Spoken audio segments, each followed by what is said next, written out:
I wanted to discuss the train derailment in East Palestine in terms of the ideas around Lysenkoism. And so I first wanted to play this video on Lysenkoism by Dr. James Lindsey as it discusses this sort of technocratic philosophy that underlines the sort of religious beliefs of people like Pete Buttigieg. And a super complicated cash flow calendar. The first thing.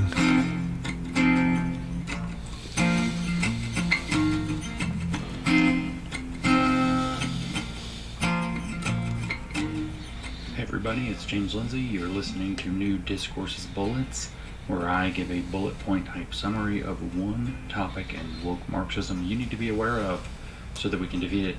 And in this case, we're going to talk about Lysenkoism. Lysenkoism, you have to learn this word. I go around the country, I give talks in auditoriums and rooms all around the country, and I often ask this. It has been a real challenge to define the left's belief system as a religion in terms of their creed. A creed is also known as a confession of faith. A symbol or a statement of faith is a statement of shared beliefs of a community. That is essentially what these people are. Their statements of faith and belief, their creed revolves around climate and race and gender and a number of other things, but that those are the things that guide them in things like Lysenkoism. Question of the audience. Raise your hand if you have ever heard of Trofim Lysenko. And sometimes as many as 4 or 5 out of 100 people raise their hand. Sometimes I think I had a room that had maybe a couple hundred in it where we got maybe 10. Sometimes it's 0. Usually there's 1 or 2, and that's what it looks like. This is unacceptable. We have had red-washed education. You know, critical race theorists and the pundits on TV always say, we have whitewashed education in this country that doesn't teach the true history of race. That's a lie. Not only is it just a bald-faced lie, we actually have red-washed education. And calling it whitewashed education, it's covering up for that fact. And red-washed education means we've washed our education in communism. We have bathed our education so that there is no communist history, in my opinion, and I think people need to take this seriously. If we're going to teach so-called honest history, as they say, we must teach anti-communism. We don't have to teach anti-communism explicitly, though I actually think we should, just like we teach anti-Nazism. We only need to really teach the true history of communism, and that's being anti-communist in and of itself. All that has to be done is teach its true history. And teaching the true history of communism would cover things that I also ask about in these events that people have never heard of. The Holodomor. People usually have never heard of this. This was the intentional starving of millions in Ukraine under the early Soviet Union. They Great Leap Forward. This was a gigantic failure of a project that Mao Zedong launched in 1958 in China that killed tens of millions of people. They've never heard of these things. Year 0. This was the name of the project that Pol Pot gave the reset of the Cambodian regime. They reset their entire calendar and everything with the beginning of the regime to year 0. Never heard of it. 3 million dead. These kinds of pieces of history are just not covered, and we don't know about them, and some people will always chime in and say, oh, I've heard of it. Well, good for you. Most of us haven't. I was in my 30s before I learned anything significant about communism, most of which was a study in, self-study, stuff I did myself to learn about it. We aren't covering this adequately, and Trofim Lysenko is one of these characters. Okay, Trofim Lysenko is a very important character. It's very relevant to today, and it's almost impossible to talk about what's happening in our lives without knowing, not necessarily about Trofim Lysenko as a human, but about what we can and should and do call Lysenkoism, which comes from what he represented more than specifically what he did. So Trofim Lysenko was a Soviet biologist and agriculturalist, which is a painful stretch of both of those words. Soviet is the only one that's true. rather than believing in, just to kind of cover some basic details, rather than believing in Mendelian genetics, he believed in Lamarckian, which is wrong. We don't have to get into the details of that, but he had the wrong genetic model, so he didn't understand how plants work. He didn't understand how genetics work. He didn't understand how agriculture or biology worked, but he applied Soviet and Marxist theory to come up with a new kind of biology that refuted Western bourgeois biology and agriculture. And they applied this to crops. So, according to Lamarck, the giraffe got its long neck because its ancestors stretched theirs to eat leaves that were just out of their reach. This stretching of the neck was passed on to their offspring over generations until it reached its current length. What Lamarck is known for is, and I've always thought of this as a kind of transhumanism. It's kind of an alchemy, this idea that things evolve based on their desire. Like the giraffe wants to reach the leaves, it wants to become taller, it wants its neck to grow longer, and so the giraffe becomes a product of its desire, in the same way that we see transhumanism today. So I would say that the transhumanism of the elite is a kind of Lamarckian evolution, or I would say Lamarckian alchemy, this desire to become something else and to put that into action. And so you could see that in terms of, now Lysenko was a Soviet member of the they're of the Soviet class of people that a Soviet like commissar that dictated policy to the people. But this was nearly 100 years ago, maybe 80 years ago, but we're now in a sort of fifth generational Lysenkoism with transhumanist, or what do you want to call it, a technocratic Lysenkoism, on a more advanced scale of fifth generational warfare. So it's a like a Lysenkoism in principle, but it's much more sophisticated now.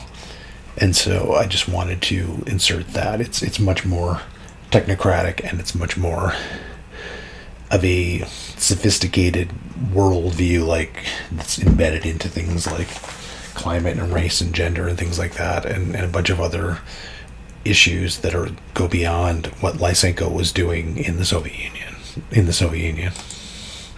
And the result was gigantic crop failures. And pointing out that there was a gigantic crop failure based off of Lysenko's models meant you did Lysenko's models wrong, and you got hauled off to Gulag or killed. It didn't get Lysenko in trouble or fired. Dr. Fauci comes to mind. This man was installed and propped up by Stalin. He was a commissar. I disagree with him. If other scientists, farmers, biologists, agriculturalists spoke up and said this isn't correct, they were accused of bourgeois tendencies, of Western sympathies. They were either silenced, or fired, or rounded up, sometimes killed, sometimes carted off to the gulags by the hundreds of thousands. And the result throughout the Soviet Union was tens of millions of people dead, and almost inexplicably a few decades later, Mao Zedong implemented Lysenkoist Soviet agriculture in China and killed tens of millions more. So we are talking about a program based off of bogus biology and agricultural theory rooted in Soviet Marxist theory that killed easily as many as 10 million and maybe as many as 50 or many more tens of millions of people. Depends on how you decide what killed who and when, because it may have the total death counts related to these regimes is in excess of 100 million. This is an insane death count, but it's down to Lysenko alone. You can say tens of millions of people dead. The essence of Lysenkoism has nothing to do with his theories of biology, has nothing to do with his theories of agriculture. Those details are utterly irrelevant. That's why I'm not covering them. You're going to get lost in them. They don't matter. They do not matter. The essence of Lysenkoism is that there is an ideological, a technocratic, political, ideological center of gravity to all science. So all science has to be passed through the official ideological lens. That's Lysenkoism. Okay? And it's Soviet lens. Soviet just means council. So it's a council of stakeholders and experts to decide what the correct science is.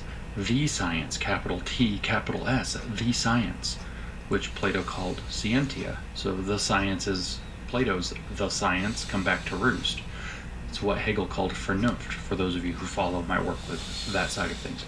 We could give it a lot of names, but it's political technocratic control over what gets regarded as and treated as science, what's given scientific authority, combined with a political and social program to make sure that it gets propped up and all dissidents gets shut down, all contradictory information gets silenced, censored, all people who disagree get silenced, censored, or gotten rid of one way or another. In our world, we are dealing with a rampant outbreak of a number of different kinds of Lysenkoism. I'm going to talk about 4, 3.5, however we want to number them, but these are the things that are the science. Now, the science today, if we look at either United Nations or World Economic Forum, these kind of huge entities, or any of the kind of crap that comes out, this boilerplate that kind of spews out of our world governments, Canadian government, American government, German government, British government, doesn't matter, New Zealand, Australia, pick your favorite country. And these two magic words at the heart of everything are sustainable and inclusive, right? Klaus Schwab's book, The Great Narrative for a Better Future, says that the point is to have a more sustainable and inclusive future. That's the goal, sustainability and inclusion. So under that, one of the branches of Lysenkoism we're dealing with today is environmental Lysenkoism. That's the sustainability movement. That's your sustainable development goals, although the other forms are tucked within it. That's climate justice, environmental justice. That's your green revolution, your Green New Deal, all this crap. This is environmental Lysenkoism. Okay, there is a environmental belief rooted sometimes in Malthusian ideas about the world being overpopulated and that being a catastrophe in the making, in climate change models that may or may not be true, and how to manage those problems with the green energy revolution, which maybe in the future has something of a promise for us. Elon Musk seems to think so, but today it doesn't. And so we're shutting down fossil fuels, and we're shutting down travel, and we're doing all kinds of things. In fact, the energy sector, which many of us are suffering from now, not just because of the costs, but because of actually limited and restricted access to energy, to grids being defunct, not functioning correctly, to generation being messed up. The energy sector is subject to environmental Lysenkoism, which can just get tightened and tightened and tightened. This is why they're telling you need an electric stove and not a gas stove. It's environmental Lysenkoism and the sustainable agenda. Transportation and travel is another gigantic sector. This is why you're having these so-called 15-minute zones that they're experimenting with, and zero emission zones. All cars are going to have to become electric, is because travel and transport are going to have to become more sustainable. This is environmental Lysenkoism. The travel industry itself, idiotically, believe it or not, is trying to shift to virtual travel. You don't have to get on a plane or a cruise ship or actually go to Rome. Just put on your metaverse goggles and pretend you went. There's a huge push. If you don't know about it, you should go look it up. Virtual travel industry, it's a huge thing. You have the airline industry hamstringing itself on purpose. You have the cruise industry hamstringing itself on purpose. You have the shipping industry hamstringing. So you should view everything that the Biden administration does in terms of this sort of worldview, this paradigm, and including their new equity bill that places equity officers in positions like the EPA or in the transportation department, that would essentially make it illegal to question someone like Pete Buttigieg, that you could face some sort of criminal charges for questioning what the commissars would say. These kinds of control and restrictions by the New World Order remind me of something you would see if you were living in a Martian colony or run under some sort of Martian government. Like if you lived on Mars, you would have incredible restrictions because there would be no water, And so we need to think forward going into space, like what kind of restrictions are going to be placed on people's lives if they live on, say, like Mars, because there's no water and you're going to have to live under a very tyrannical system to travel in space and live anywhere outside of this world. But we're already facing these kinds of restrictions now on a planet of 8 million people, or 8 billion. And so you need to sort of consider where they want to go with this in terms of their religion and the way that they view the world and reality. And that we need to get in front of what this religion is and how they view things in terms of beliefs. That's really the key, that they believe that the United States is systemically racist.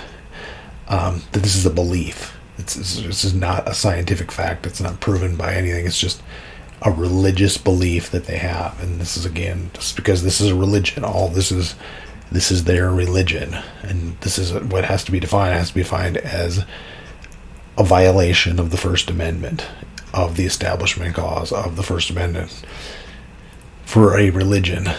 Itself on purpose. It's really the only way to fight this. Get a car dealerships are getting wrecked. All of these things in the travel and transportation industry, in the transport and shipping industries. Why? Environmental life.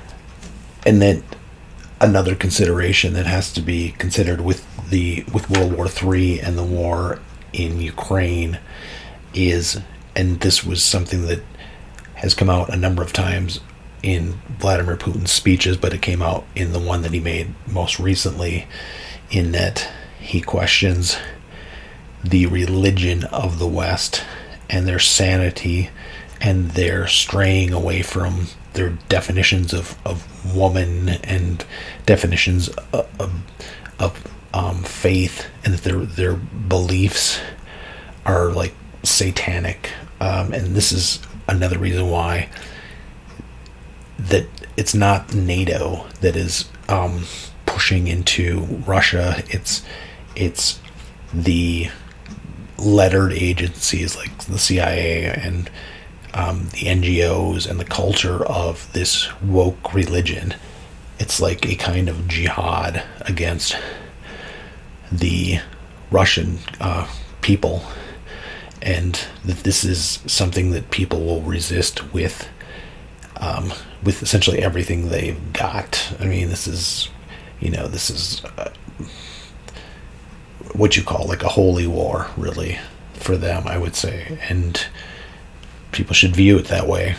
And they do have a lot of nuclear weapons, so they may consider this sort of an existential threat to them as human beings. And people should sort of view it through that lens instead of a sort of just a war about Ukraine or something like that, or territory or something like that. Lysenkoism. We have a bogus I mean, the Russians have already dealt with Lysenkoism, so they already know all this stuff and the religious elements of it. I'm not suggesting that Vladimir Putin is a Christian. I'm simply saying they recognize that they're on the other side of this tree of death, and they understand that they're resisting it and that it threatens their existence.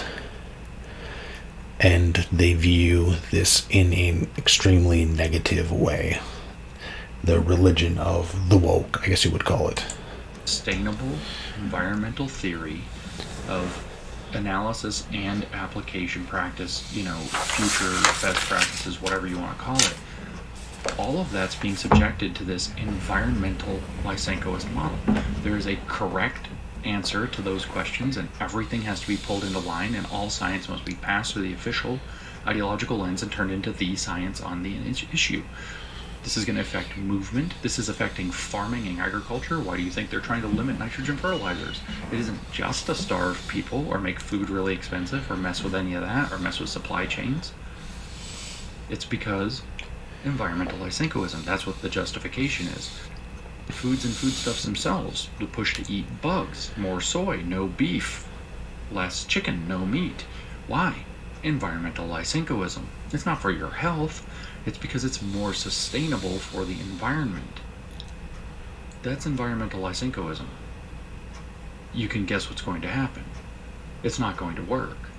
And the harder we force it to work, and the more people refuse to admit that there are a number of rumors of odd fires starting at food processing plants and other things across the United States, and the fact that the controlled burn of the chemicals from the train is going to probably pollute a lot of that farmland that was in that area, and maybe some of the livestock and the water, and you won't know what the results of this could be for years.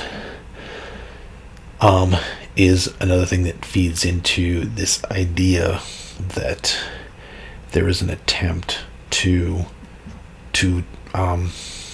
destroy the political enemies through poisoning them like this. It's something that people have to consider, that this is how these people think on some level. it's not going to work and then get in trouble for it or put down for it or silenced, the more people are going to die before we come to our senses. Meanwhile, people like Larry Fink, who are pushing the environmental Lysenkoist movement, are investing in foreign countries, say, oil futures and shutting down oil production. And so when the crisis comes and say, oh no, we need oil, guess who owns lots of cheap oil stock that they artificially cheapened? And this is like Nancy Pelosi level stock games. But anyway, environmental Lysenkoism, I mean, what's it? It's just going to be a few million people that it kills so that the...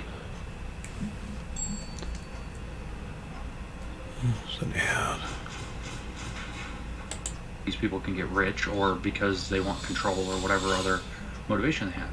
Then we have medical Lysenkoism. I did a whole podcast very early on in my New Discourses podcast kind of career. Is very not as good as it could be because I didn't know these things as well at the time. But we have medical Lysenkoism, the most an ideological filter through which all medical science has to get passed through to get turned into the science, the medical science. This is happening in multiple domains. The most obvious is COVID science, pandemic science, vaccine science, public health. Those entire domains, like, we don't have to talk about it. We all know. This has already probably killed millions. God knows how many more millions it's going to kill with the medical Lysenkoism. If they're silencing people saying maybe this treatment's not a good idea, you're dealing with Lysenkoism. Yes. It's medical Lysenkoism. And it's already killed millions, and will kill many millions more. Many millions more before it stops. But that's not all that's happening. We have racial CRT medicine going on. Go look at any major medical journal and see how much of it is racism as a public health threat. Systemic racism in medicine, systemic racism this, systemic racism that, CRT this, CRT that. It's all throughout it, prioritizing care based on race. People will get maimed and people will die. This is what's going to happen. It's going to cause rampant distrust in the medical system, as it should. Why? Because we have to uphold the systemic racism narrative of CRT and pass all medical science through that before it can be considered the science. We talk about, in that regard, the social determinants of health that applies into nutrition.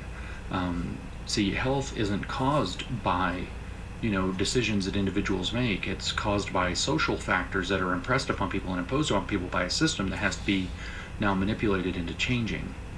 So when we focus on the social determinants of health, yes, there's a kernel of truth within social determinants of health and circumstances and things like that, but it's being used through these CRT and queer theory and feminist, etc. lenses to become a lever for societal remaking in line with an equity and inclusion agenda and sustainability agenda. So that's where the bugs and soy come back in with nutrition and our food and foodstuffs and delivery and supply chains, everything. It's all tied into this. This turns out to be another form of medical Lysenkoism. Social determinants of health might matter sometimes, but they are not the lens through which we have to focus on all healthcare. Of course, most of our university hospitals and research facilities in medicine are focused entirely, or primarily, not entirely, I should say, on social determinants of health and their relevance. In the counseling world, psychological counseling and social work world, those are completely woke. You go to a counselor right now, you have a very high chance you're going to end up with a woke counselor who's going to make you sicker.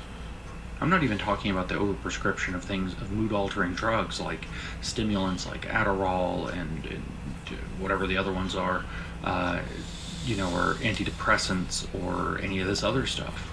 I'm talking about just straight up, you sit down and talk to your counselor. If your counselor's woke, they're probably going to break you. They're going to push you further into psychopathology, not help you heal from it. They're going to make you more depressed and more anxious because their model of the world's wrong. And if it's being passed, again, all science must be passed through the official ideological lens. If they're pushing through equity, inclusion, diversity, woke bullcrap, or even sustainability in counseling and social work, then they're going to do harm rather than good. That's medical Lysenkoism in those disciplines, and it's rampant. One of the worst ways that it's happening is that they're doing gender-affirming psychological counseling that leads into gender-affirming care. If you show up as a teen who, through whatever exposure, whether it's through entertainment, whether it's through social media, whether it's through grooming online, whether it's through schools, whether it's through grooming at school, whether it's through your gay-straight alliance or gender-sexuality alliance at school, and now you have gender dysphoria for whatever reason. Maybe it's because a 6-year little friends decided they have gender dysphoria too because they learned it on TikTok. You show up and you tell a psychiatrist or psychologist, I think I have gender dysphoria. I think I might be the opposite sex. I think maybe I am actually a boy instead of a girl.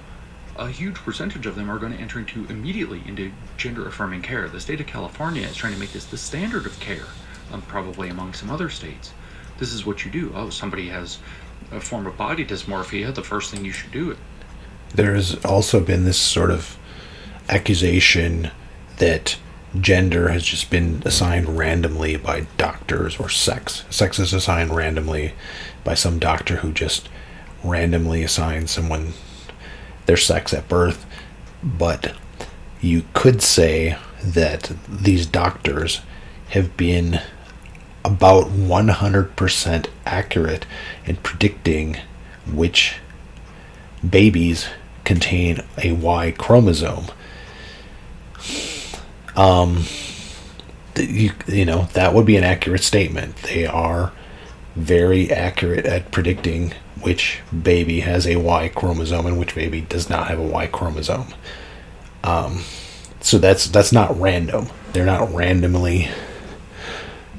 How did they randomly know that for the last 75,000 years? Like, how did people know which babies and which people had something they didn't know about, a Y chromosome? How were they able to ascertain that and to develop the structure of civilization around this concept of male and female, around a Y chromosome that they didn't know even existed, but that doctors have accurately predicted by simply examining the genitals of a baby and knowing that this baby has a Y chromosome, this baby does not. Very highly accurate at that. That's not random. It was affirm it. Just like if they had anorexia, you would give them gastric bypass and liposuction, put them on a diet, tell them to eat fiber supplements or something. This is exactly the opposite of what you would do, except in gender affirming care.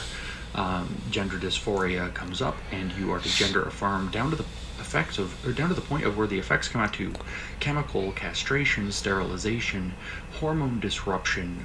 God only knows what happens when you start putting people on cross-sex hormones and hormone disruption for long enough. All kinds of sometimes irreversible medical problems, pharmaceutical patients for life as a result. And then you go further, besides that chemical destruction, there's of course a psychological destruction of affirming this delusion and dragging people down its path. But then you end up in the surgeries, and then there's physical. You're cutting off healthy tissue, you're inverting sexual organs or destroying them in the pursuit of gender affirming care. This is medical Lysenkoism. It's going to kill and sterilize and maim thousands upon thousands, maybe millions of mostly highly vulnerable, often autistic young people. It's the lobotomy of our day, or something worse. and it's a form of medical Lysenkoism, and it's going to cause destruction. Now, when I said we have 4 or 3.5, the 1.5 is gender Lysenkoism is more broad than just that.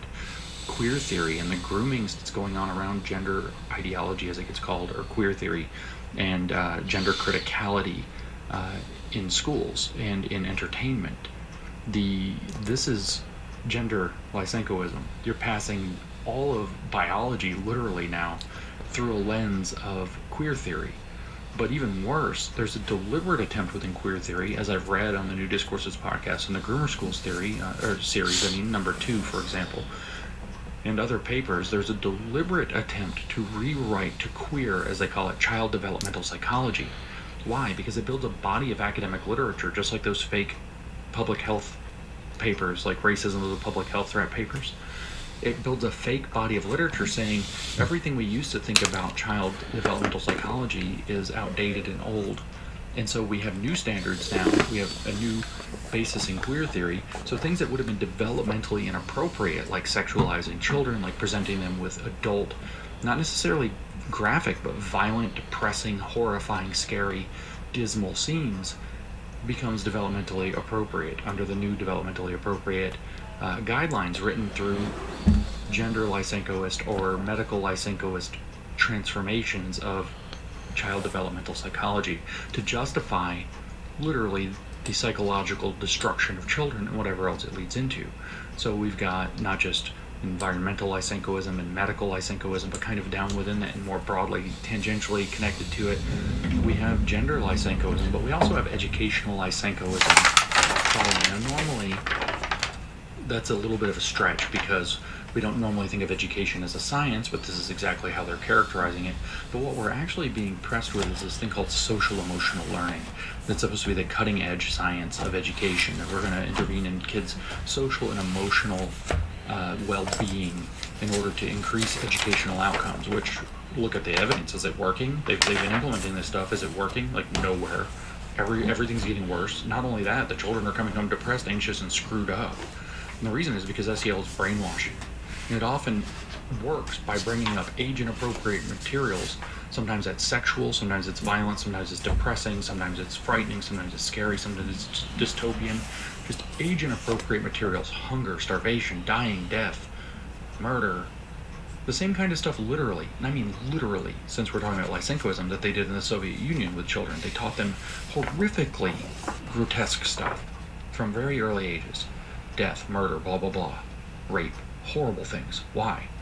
Well, they have to destroy childhood innocence as part of it, but because it breaks down the child psychologically, it demoralizes them in a profound way, and then they are more moldable, they can be used, etc. This is why that child developmental psychology being transformed under a gender/medical Lysenkoist model is so crucially important to understand.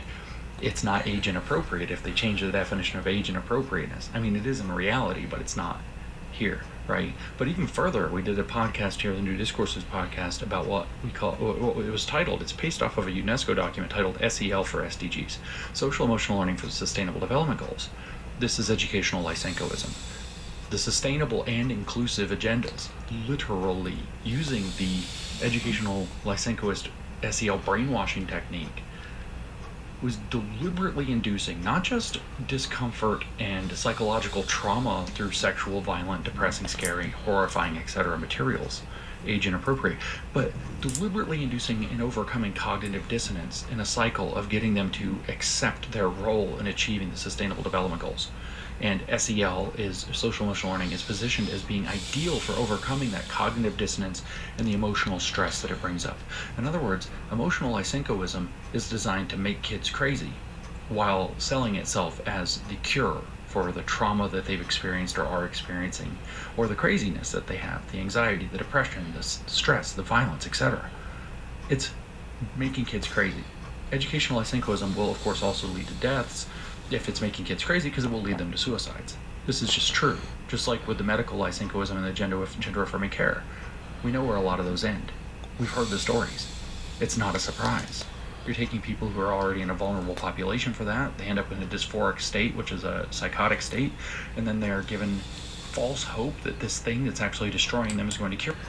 I just wanted to say that this new religion, which isn't new, has filled a kind of vacuum that has been created in the West from a religious vacuum that has began with Darwin and evolution, and then atheism, and then humanism, and it went down this road. And then as there was a decline in sort of Western Christian values and morals, that this sort of degradation or this collapse led to the vacuum being filled by this sort of new age religion, which I never thought that these things would become this popular, but people need some spiritual beliefs to fill this vacuum in their within them as a person. Hear them. What options do they have left? It's not a hard thing to put together. But even if it doesn't kill people, this educational Lysenkoism, it makes them crazy. It makes them unable to grasp the world around them. It makes them fearful. It makes them compliant. It makes them believe they're surrounded by existential crises that they must act on constantly, or else the world's going to end. It shows them no hope for the future. It's so dismal and gray. This is educational Lysenkoism. So in addition to educational Lysenkoism, we have gender Lysenkoism, we have medical Lysenkoism, we have in the sustainable development goal agenda, environmental Lysenkoism. And these modern or 21st century forms of Lysenkoism are no different. They're worse. The 20th century forms practiced in the Soviet Union. It's like Lysenkoism 2.0. They have taken this idea and because Lysenkoism is refined it. A ideological imposition on science. And that means false science, which means getting wrong answers about the world, but the imposition is so strong that nobody's allowed to challenge it, that there's no pathway to correct. There's no limiting principle, and more importantly, there's no corrective at all. But reality always vetoes that which is false. You can only pretend so long, and especially if people are scared to report that something's going wrong, if they can't, if they're canceled, if they're destroyed, if they're humiliated, if they're called racist, if they can't get their things published, if they lose their jobs. There's only one place all of this ends. And the Lysenkoism of the 21st century is already churning out deaths by the millions. Many millions will die. Tens of millions will die. In fact, I suspect over 1 billion will die. I expect billions. Even if we start stopping these things right now.